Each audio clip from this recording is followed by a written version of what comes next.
Senior ka na ba? Huwag ka munang uminom ng maasim na sabaw, lalo na kung gabi na at gusto mo ng mahimbing na tulog. Akala mo siguro, pampagana lang yan sa kanin, pero alam mo ba, pwede itong magpalala ng acid reflux o GERD, lalo na sa mga may edad. Kapag senior ka na, humihina ang muscle na pumipigil sa asido ng tiyan para umakyat. At ang mga sabaw na galing sa kamiyas, sampalok o calamansi, mga kilalang sangkap sa sinigang, ay sobrang acidic.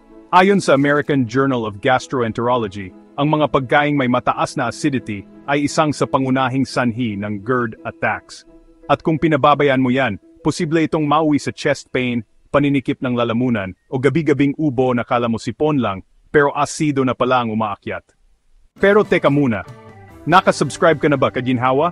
Kung hindi pa, pindutin mo na ang subscribe at ang bell icon para updated ka sa mga ligtas na tips para sa araw-araw mong ginhawa.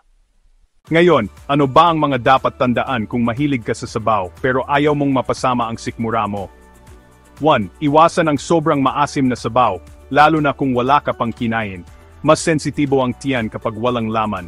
Kapag sinalubong mo ng asim, siguradong sasama ang pakiramdam mo mamaya. 2. Huwag uminom ng maasim na sabaw bago matulog. Kung ikaw ay prone sa GERD, delikado ito dahil pwedeng umakyat ang asido habang nakahiga. 3. Gawing mas banayad ang sinigang. Pwede mong bawasan ang asim at dagdagan ng gulay para maging balanse. Mas okay rin kung hindi malamig ang iniinom mong sabaw. Ikaw, kaginhawa, napansin mo na ba na sumasakit ang sikmura mo pagkatapos kumain ng maasim na sabaw? Ano ang ginawa mo? I-share mo sa comment section para makatulong sa iba nating kaginhawa.